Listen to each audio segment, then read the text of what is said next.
Hey everyone, welcome back to the channel and welcome to the Jeep. Yes, this is a weird place to have a conversation, but honestly, it's the best choice. I was going to chat with you as we walked back to the Jeep, but I parked so close today that, it wasn't much of a walk. So anyway, I figured that we could sit here for a second and talk about something that was on my mind. I kind of encountered this as I was leaving the park today, and I thought that we should chat about it real quick. And you know what? I feel like this is an ever-growing series of quick conversations that we have about very specific tidbits. So I want to talk a little bit about rope drop and what you might be doing wrong and how you can fix that. So first of all, we are going to do a whole video about rope drop here at Animal Kingdom soon. That's going to be coming to the channel so you can learn the ins and outs of what you need to do if you're going to be rope dropping this park. But I wanted to talk about this today because as I was making my way out, only about an hour and a half after the park opened to day guests, so many people were making their way in, and I heard no less than 5 families, seriously, say this thing. And I wish I could pull them all aside and just be like, listen, here's the thing,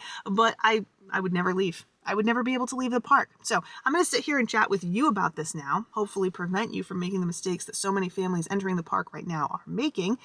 And I don't know, maybe we can just make this whole experience that much easier for guests who are visiting Animal Kingdom. I'm sure there are things like this at other parks as well, but I'm here at Animal Kingdom today. So anyway, let me explain the scenario. So I'm leaving the park, like I said, hour and a half after it opened. So many people are coming in, and I'm hearing all of these people all say the same thing. Well, we have to get in line for Flight of Passage because it's already a 140-minute wait, and it's only going to get longer. Okay, solid logic.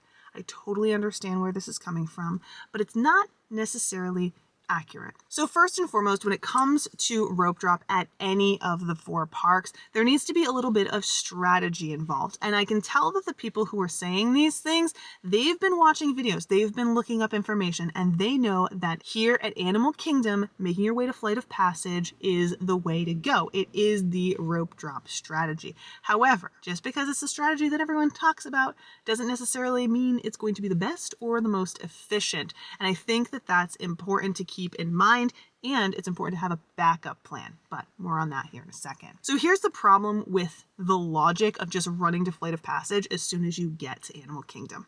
First and foremost, it is the rope drop attraction. It's the one that everyone runs to for rope drop. You can see everyone as soon as they get into the park, they're making their way over to Flight of Passage, which can be a great plan, especially if you're here early. But what does early mean? I feel like we've talked a little bit about this before, but if you missed that conversation, arriving early to Walt Disney World in order to make the best use of your time is going to mean arriving at least an hour before the park opens to guests staying at a Walt Disney World Resort hotel who have early theme park entry. So if you're taking advantage of early theme park entry, or even if you're a day guest who gets here to stand in line and get into the park right when it opens, this can be a good plan because there's going to be a minimal wait over at that rope drop attraction here, in this case at Animal Kingdom, at Flight of Passage.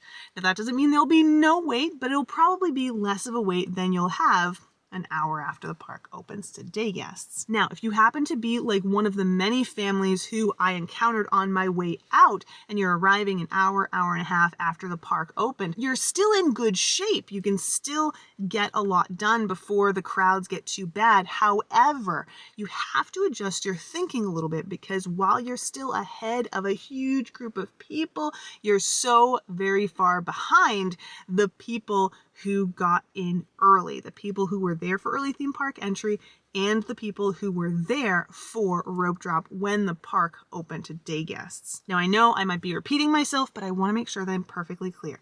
Just because you're arriving this late doesn't mean that you're not in good shape. You can get a lot done. You just have to change that thought process. So instead of making your way to an attraction like Flight of Passage simply because the line's just going to get longer throughout the day, we need to think about how we can better use our time.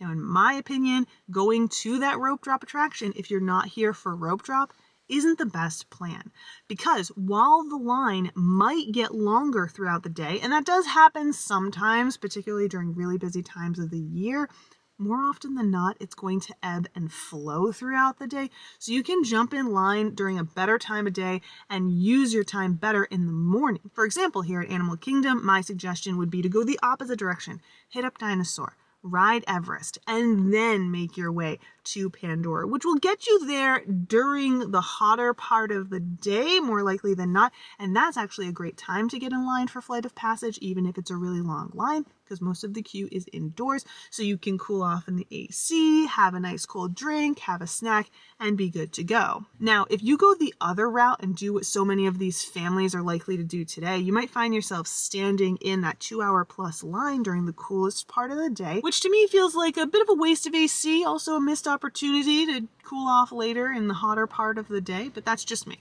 Literally just my personal opinion. But what's happening as well is you're missing out on that opportunity to get those other attractions knocked out while the lines aren't too bad. So, you have to weigh your options and just keep an open mind, especially if you're getting here during that later time. You're still early, but you're not quite early enough to take advantage of that. Now, what I like to do, the way to remedy this problem and not find yourself standing in a super long line now only to realize it's half the length later, is to make sure that you have a backup plan. And in the case of rope drop, there are two things that I like to do. Number one, I like to keep an eye on the crowd forecast, which is available in the My Disney Experience app. It'll give you an idea of what the crowds will look like throughout the day, and you can plan around that. Also, that is available in the app no matter where you are. So even if you're home right now, you can check out that crowd forecast. But the other thing that I like to do, which might be a little controversial, and you know what else is new? I always say controversial things in terms of going against the grain when it comes to advice, is to do just that. Go against the grain when it comes to rope drop advice. So have a plan to potentially do what everyone is suggesting, or you can just go against that plan. Go against the crowd. Go to the opposite side of the park. Go a different direction. That might help you out as well. Now, there are going to be some things that you're going to have to weigh. Maybe you decide to go the route of getting an individual lightning lane or Genie Plus or whatever the case. Maybe you decide to just wait in that line later in the day during a hot time of day when you can cool off and relax. Whatever the case may be, you have to weigh your options. But if everyone's saying go left, why not try going right? Who knows? Maybe there won't be anyone going that direction and you'll find yourself in an empty park, which we often do. I know some of you even comment about how when we're at the park, it looks like there's no one there. That's because we just go the opposite direction. We can usually take advantage of really short lines on things like Dinosaur Everest, and the list goes on. But that's just a thought that was kind of bopping around my head today as I was making my way out of the park, and I wanted to share it with you and just give you some info. Maybe give you something to think about. These are just my thoughts and opinions, of course, and we can put all of these to the test in the future. But for today, I just wanted to get that out there and maybe even start a conversation with you about the way to go about rope dropping this park. I do feel like there are a lot of pieces of advice that people tend to go for, but just because it's the most popular thing doesn't mean it's the best thing. So keep that in mind. But for now, I'm off. I'm looking forward to seeing what you have to say though, so don't hold back in the comments. Also hit that thumbs up button and subscribe for other adventures and conversations like this one. I'm looking forward to seeing you in our next one. Until then, have a great day.